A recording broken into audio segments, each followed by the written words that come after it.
पुढील कार्यक्रम प्रसारित करणारे आहेत जॉयसमेर मिनिस्ट्रीचे मित्र आणि भागीदार.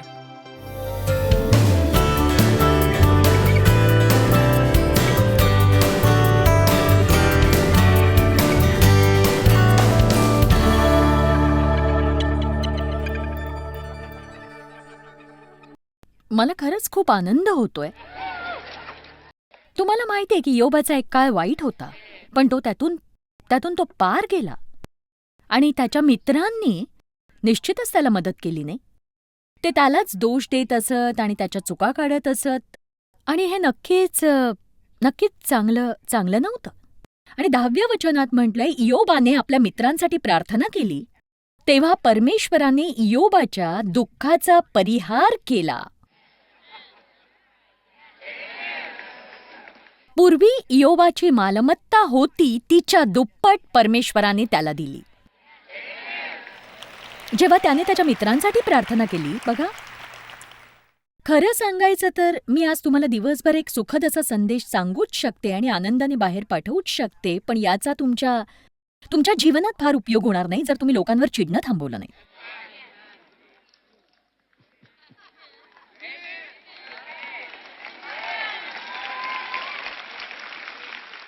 परमेश्वराच्या वचनाबरोबर अटीही असतातच. आपण प्रीतीत वाटचाल केली नाही तर विश्वासाचा उपयोग नसतो. गलतीकारास 5:6 म्हणतं, प्रीतीद्वारे कार्य करणारा जो विश्वास तो कामाचा आहे. प्रेम देतं सुद्धा आणि प्रेम क्षमाही करतं. पुष्कळ ख्रिस्ती हे चिडलेले आहेत. तुम्ही तुमच्या आयुष्यात अजून एकही दिवस अशा व्यक्तीवर चिडून वाया घालवू नका ज्याला खरं तर तुमच्या चिडण्याने काहीही फरक पडत नाही, तो मजा मारतोय तिकडे. आमेन. पण त्यांनी मला बरोबर वागवलं नाही. पण तुम्हाला काय हवंय? त्यांनी तुमची परतफेड करावी की परमेश्वराने त्यांची परतफेड करावी? चला, मी तुम्हाला एक प्रश्न विचारतेय. तुम्हाला खरोखर हाच प्रयत्न करायचा आहे की ज्यांनी तुम्हाला दुखावलंय त्यांनीच तुमची परतफेड करावी, किंवा मग ते तुम्ही देवाच्या हाती सोपवून त्यांची परतफेड देवानेच करण्याची देवाकडे विनंती करावी? परमेश्वर म्हणतो, मी परतफेड करीन, मी तुझी भरपाई आहे. एक सांगू का, दुखावलेली लोकच इतरांना दुखावतात आणि ज्यांनी कोणी तुम्हाला दुखावलं त्यांनी ते त्यांच्या स्वतःच्या जीवनातील वेदनेमुळे केलं किंवा ज्ञानाच्या अभावामुळे केलं. याचा काय फायदा की ज्यांना आधीच देवासोबत त्रास होतोय अशांचा तुम्ही द्वेष करत राहाल. आणि म्हणूनच त्याची मुलं म्हणून परमेश्वर आपल्या शत्रूंसाठी प्रार्थना करायला सांगतो. असं वागतात अशा लोकांसाठी प्रार्थना करा, त्यांना स्वर्गात पाहण्यासाठी त्यांची काळजी करा. त्यांचा द्वेष करत सैतानाला त्यांचा नाश करायला मदत करू नका. आशेने परिवर्तन घडतं. तुमच्या आयुष्यात तुम्हाला कोणात बदल हवा असल्यास तुमच्या मित्रांसोबत जेवायला बसताना म्हणू नका, मला नाही वाटत चार्ली कधी बदलेल.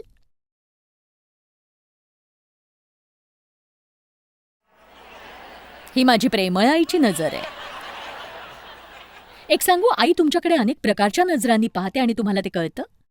ती नजर तुम्ही ओळखता. म्हणूनच मी आज तुमच्याकडे त्या नजरेने पाहते. बिलकुल लोकांवर चिडून राहायचं नाही. परमेश्वराकडे तुमच्यासाठी दुप्पट आशीर्वाद आहेत आणि ते तुम्हाला मिळावेत असं मला वाटतं. आमेन.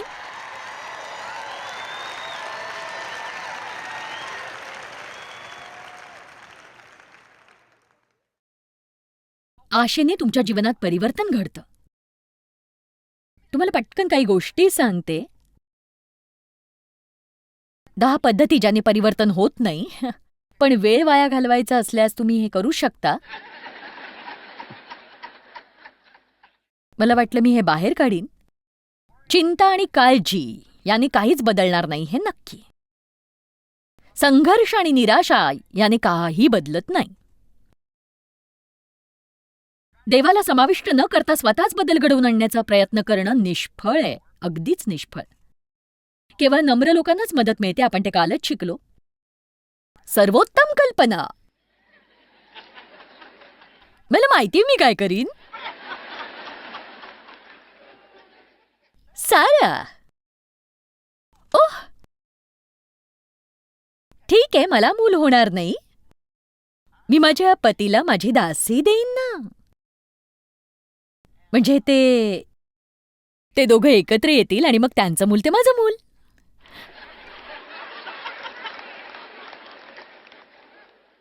अशा सर्वोत्तम वाटलेल्या तुमच्या किती कल्पना अयशस्वी ठरल्या.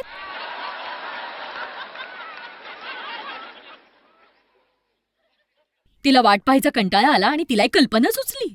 उह. निश्चितच तिला मूल झालं. त्याचं नाव इश्माईल ठेवलं, म्हणजे योद्धा. आणि नक्कीच त्यांनी तसंच केलं.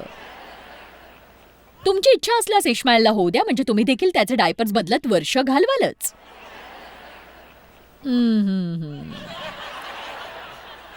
काही जण माझ्याकडे चांगलंच लक्ष ठेवून आहेत. म्हणजे तुम्हाला वाटतं की आता मला सापडलंय मला. आणखीन एक पद्धत ज्याने काहीही परिवर्तन घडत नाही, जीवनाचा द्वेष करणं. मला नाही आवडत माझं जीवन, मला वेगळं हवं होतं ते. आहे ते जीवन स्वीकारा आणि ते उत्तम कसं करता येईल ते बघा तुम्ही. काय करू?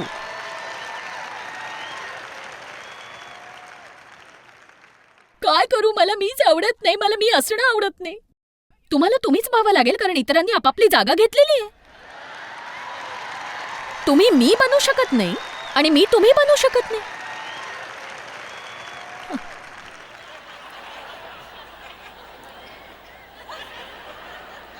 बघा, आज आपल्याकडे असे लोक आहेत ज्यांना ते स्वतःच आवडत नाहीत. त्यांना वाटतं मला मी बनायचंच नाही, पण तुम्हीच आहात.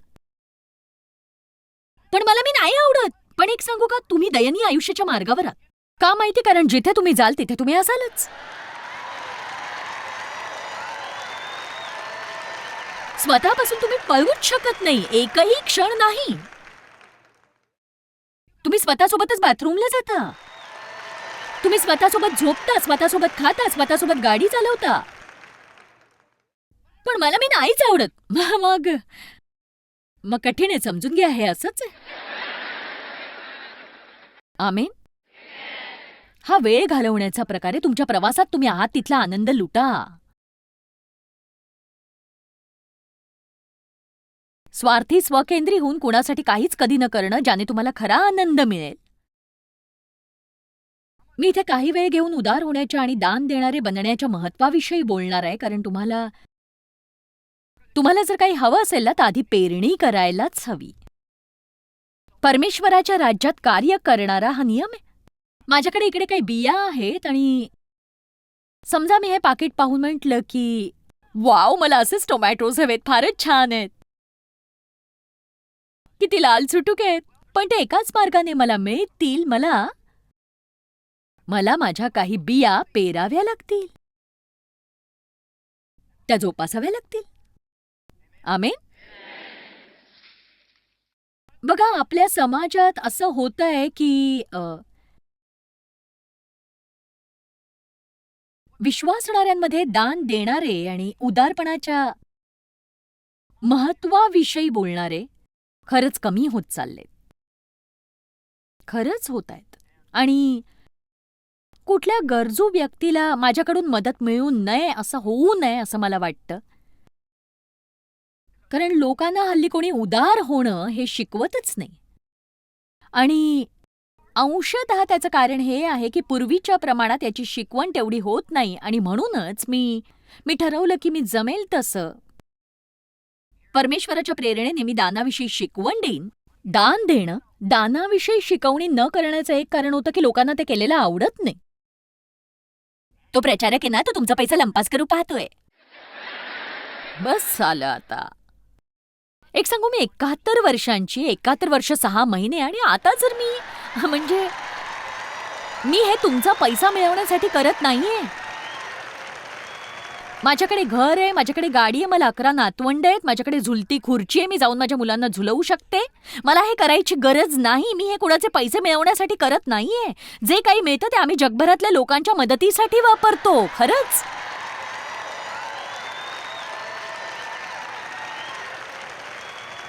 अहो, पण ती अमुक एक व्यक्ती आहे, तिने लोकांच्या दानाचं काय केलं माहितीये? अहो, पण मी अमुक व्यक्ती नाही. आणि काही लबाड डॉक्टर्सही असतात, पण गरज पडली तर आपण डॉक्टर्सकडे जात नाही का?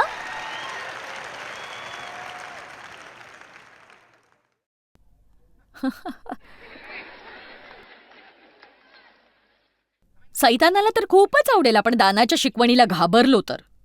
कारण तीच सगळ्यात महत्वाची शिकवण आहे जी तुम्ही शिकायला हवी. द्या म्हणजे तुम्हास दिले जाईल, चांगले माप दडपून हलवून व शीख भरून तुमच्या पदरी घालतील. माझ्या मंदिरात अन्न असावे म्हणून सगळा दशमांश तुम्ही भांडारात आणा, म्हणजे मी आकाश कपाटे उघडून जागा पुरणार नाही एवढा आशीर्वाद देईन, एवढा आशीर्वाद देईन. आमेन.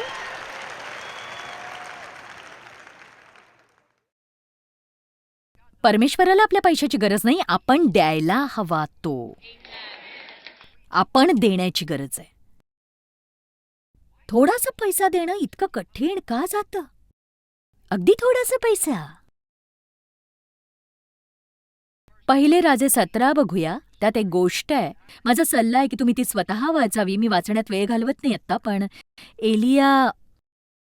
एलिया हा एक महान संदेष्टा होता आणि त्या भूमीत दुष्काळ होता आणि तो एका ओहळाजवळ राहत असे आणि परमेश्वर त्याला दैवी पद्धतीने खाऊ घालत असे आणि त्याला तिथे पाणी मिळत असे. कावळे त्याच्यासाठी अन्न आणत आणि आणि मला मला खरंच हे आवडतं की बायबल म्हणतं की ते ओहोळ आटून गेले. तुम्हाला माहितीये, जेव्हा ओहोळ आटतं, परमेश्वर म्हणतो पुढे जायची वेळ आहे. परमेश्वर त्याला म्हणाला की चल सिदोनातील सारफत नगरात जाऊन राहा, तुझे पोषण करण्याची तिथल्या एका विधवेस मी आज्ञा केलीये. म्हणून तो तिथे गेला आणि ती विधवा त्याला भेटली आणि ती आत्महत्या करू पाहत होती. ती गरीब होती, कडकी होती, निराश होती. एक मिनिट, मी हे स्वतःचं काही सांगत नाहीये, पण देवाने मला तिच्याकडे पाठवलं. हे काय देवा, म्हणजे मला त्या पक्षाची कल्पना बरी वाटते.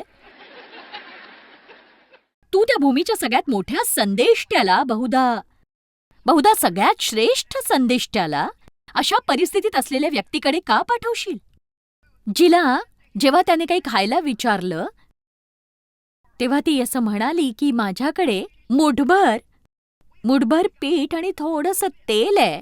मी आणि माझा मुलगा ते खाऊ आणि मग कदाचित मरून जाऊ, इतकंच माझ्याकडे आता सामान उरलेलं आहे आणि बहुतेक आम्ही त्यानंतर मरूनच जाऊ. ती आत्महत्येच्या प्रवृत्तीची होती.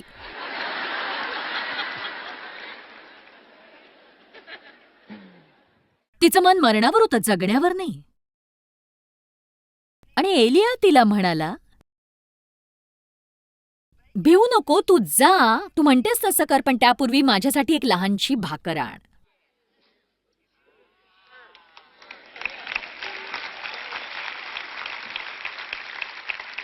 आता आजच्या मीडियाने काय केलं असतं बघा. टीव्ही सुवार्तिक शहरात येऊन गरीब, लाचार, हताश, आत्महत्या करू पाहणाऱ्या विधवेला लुबाडू पाहतोय.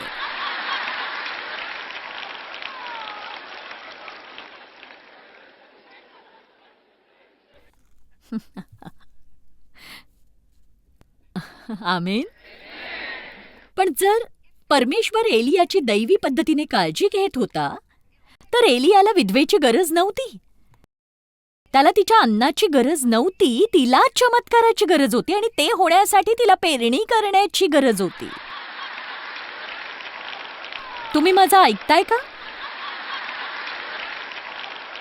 पेरणी न करता तुम्हाला पीक मिळू शकणार नाही. आशा हवी असेल तर थोडं दान करा. काही घडून येण्याची वाट पाहत असाल तर इतरांना थोडासा हातभार लावा. इतर कुणासाठी तुम्ही ते घडवून आणू शकता, परमेश्वर तुमच्यासाठी कित्येक पटीने ते घडवून आणू शकतो, हे लक्षात घ्या. आमेन. आणखीन एक ज्यामुळे बदल होणार नाही ते म्हणजे सतत पूर्वी केलेल्या चुकांबद्दल दोषी वाटून घेत राहणं. एकदाच ते सोडून द्या, विसरून जा आणि देवासोबत पुढे जायला शिका. आजच्या आज, दुसऱ्या कुठल्या दिवशी नाही, आज. परमेश्वराऐवजी लोकांकडे मदतीसाठी धाव घेता तुम्ही. बदल होण्याचे 7 मार्ग. कशाविषयी चिंताक्रांत होऊ नका, तर सर्व गोष्टींविषयी प्रार्थना व विनंती करून आभार प्रदर्शनासह आपली मागणी देवाला कळवा. तुमच्याकडे जे आहे त्यासाठी आभार मानत प्रार्थना करा. जे आहे त्याबद्दलच मी तक्रार करत असेन तर मग देवाने मला आणखी का द्यावं सांगा मला. म्हणून आपल्या आयुष्यात कृतज्ञतेचा पाया असायला हवा, हे नकळत समजायला हवं. सगळ्या स्थितीत उपकार स्मरण करा, कारण तुम्हाविषयी ख्रिस्त येशूमध्ये देवाची इच्छा हीच आहे. सर्व गोष्टीत देवाचे उपकार माना. म्हणूनच पुढच्या वर्षीची माझी मनन पुस्तिका आहे कृतज्ञतेचे 365 दिवस. ते मिळेपर्यंत आपण त्याचं आचरण करायला हवं. आमेन. तुम्हाला आभार व्यक्त करायला किती आवडतं? मला या ग्रहावरची सगळ्यात कृतज्ञ व्यक्ती व्हायला आवडेल. आमेन. आणि तसं करणं मला जमतंय. बायबल म्हणतं उपकार माना, केवळ कृतज्ञता असणे पुरेसं नाही, तर आपण ते उच्चारायलाही हवं. आपण लोकांचं कौतुक करायला हवं. परमेश्वराने आपल्या जीवनात काय केलं ते आपण त्याला आणि इतरांना सांगायला हवं. प्रार्थना अतिशय सामर्थ्यशाली आहे. हे वर्ष असं बनवा ज्यात तुम्ही कधी नव्हे तितकी प्रार्थना केली असेल. आणि मी कुठेतरी लपून दिवसभर गुडघ्यावर प्रार्थना करण्याविषयी बोलत नाही, तर मी दिवस प्रार्थनेत वाटचाल करत घालवण्याविषयी बोलते. आज मी यासाठी प्रभूकडून मदत मागितली, पुष्कळदा मदत मागितली, पण बाहेर पडण्याच्या जरा आधी मी म्हटलं, प्रभू मला मदत करा, तूच आहेस, तुलाच करायला हवं. आणि हे झाल्यावर मी त्याचे आभारही मानणार आहे. आणि मग विमानात बसल्यावर सुखरूप परतीच्या प्रवासासाठी प्रार्थना करीन. आणि मी रेस्टॉरंटमध्ये जाऊन उत्तम जेवणासाठी प्रार्थना करीन. आमेन. दिवसभर प्रार्थनेत वाटचाल करा. मत्तय अध्याय 7 वचन 7 आणि 8.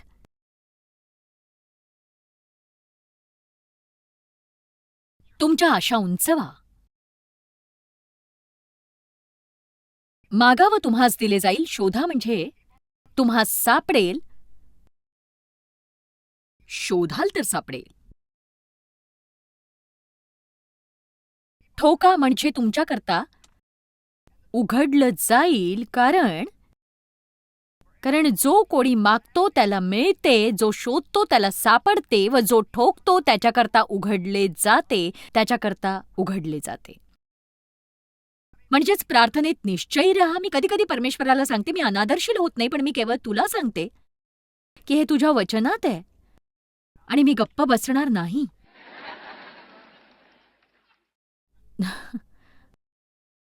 जोवर मी हे माझ्या आयुष्यात घडताना पाहत नाही किंवा मी ज्या प्रार्थना करते. आणि हा अनादर नाही, कारण चिकाटी ठेवण्यास बायबलच आपल्याला शिकवतं. म्हणजे तू मला किंवा तू माझं देणं लागतोस ही प्रवृत्ती नको, पण देवाचं वचन त्याच्यासमोर उंचावून धरणं. बायबल म्हणतं प्रार्थना करत त्याला त्याच्या वचनांची आठवण द्या. देवा तू हे म्हटलंयस आणि मी अपेक्षा करतेय की मी हे माझ्या जीवनात किंवा ज्या व्यक्तींसाठी मी प्रार्थना करते त्यांच्या जीवनात मी हे पाहणार आहे, अशी अपेक्षा आहे. चला आता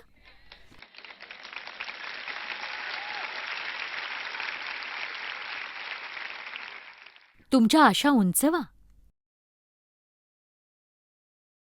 स्वतःसाठी विश्वास बाळगत असताना इतरांना चांगलं वागवा.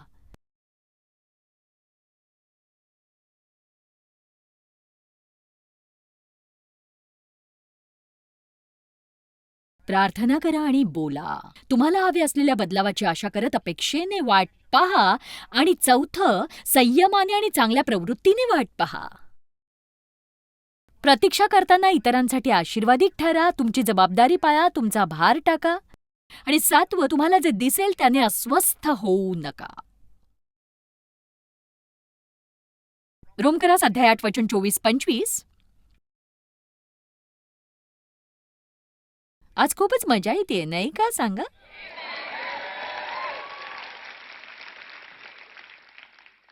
ही आनंद निर्माण करणारी जागा आहे.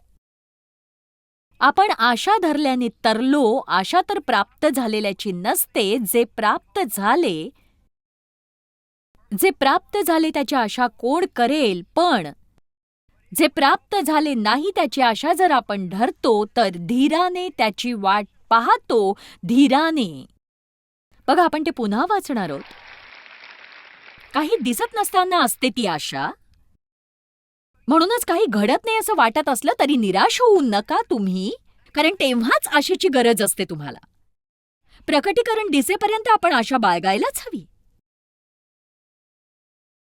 आपण आशा धरल्याने तरलो, आशा तर प्राप्त झालेल्याची नसते, जे प्राप्त झाले त्याची आशा कोण करेल. पण जे प्राप्त झाले नाही त्याची आशा जर आपण धरतो तर धीराने त्याची वाट पाहतो. धीराने. मी तर आशेची कैदी बनणार. तुमचं काय? आता बघू इब्री लोकासपत्र अध्याय 11 वचन 1. विश्वास हा अपेक्षित गोष्टींविषयीचा भरवसा आणि न दिसणाऱ्या गोष्टींबद्दलची खात्री असा आहे. हे आहे टायटल डीड आणि डाऊन पेमेंट येणाऱ्या उत्तम गोष्टींचं. आशेचे कैदी बना. नीतिसूत्र अध्याय 13 वचन 12 म्हणता, आशा लांबणीवर पडली असता अंतःकरण कष्टी होते. आपण परमेश्वराच्या वचनाने सुरुवात केली. बघा, परमेश्वर लोकांना नैराश्यापासून मुक्त करेल आणि त्याच्या प्रकारापासूनही, आणि मग ते कसंही असो. कारण येशूने असे म्हटले की नजर वर कर, कारण तुझी परतफेड जवळ आहे. तो आपले गौरव व आपले मस्तक उंचावणारा आहे. आपलं मस्तक. सगळ्या नकारात्मक गोष्टी, निराशा, खिन्नता, उद्विग्नता, आशाभंग या सगळ्या गोष्टी शत्रूपासून आहेत. आणि आपण असं जगावं ही देवाची इच्छा नाही. त्या भाग्यासाठी येशूने आपल्या रक्ताने आपल्याला विकत घेतलेलं नाही. आशा लांबणीवर टाकल्याने आणि आशा नसणे याने त्या गोष्टींची सुरुवात आपल्या आयुष्यात होते. त्यानेच मन कष्टी होतं, अंतःकरण कष्टी होतं. म्हणूनच मी जाहीर करते की तुम्ही जर आशेचे कैदी बनाल, जर तुम्ही रोज उत्तम गोष्टी घडून येण्याची अपेक्षा कराल, अगदी दररोज, ते नक्की कधी घडेल हे मी सांगू शकत नाही.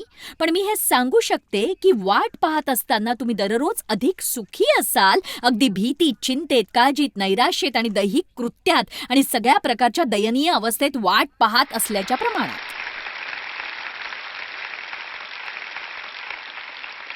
महान गोष्टी करण्यासाठी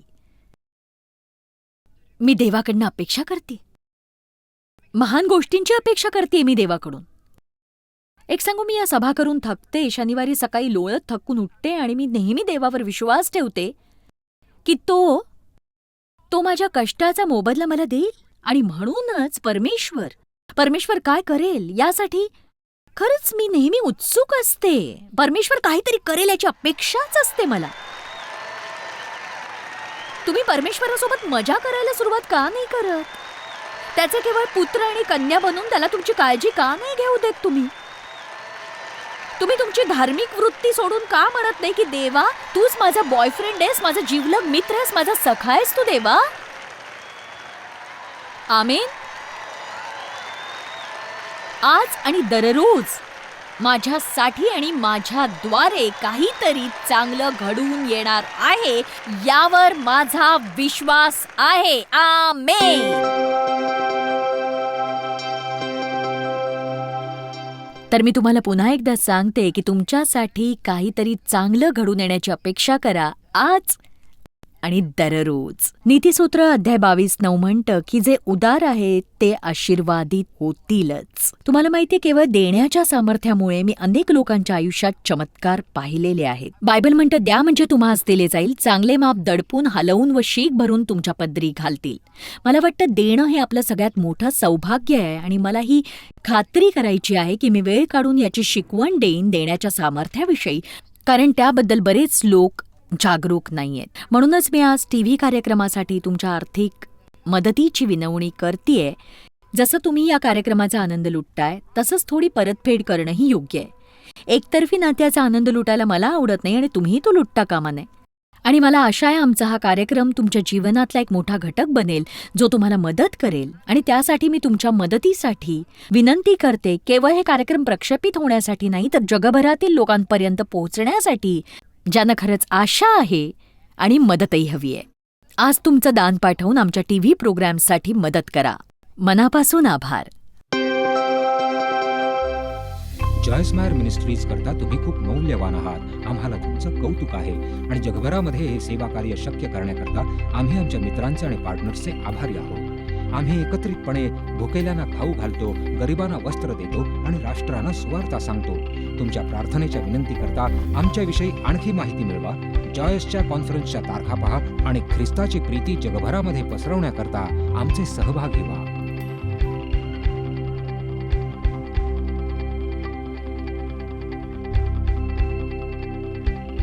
याचा सर्व खर्च जॉयस्मायर मिनिस्ट्रीचे मित्र आणि भागीदार करत आहेत.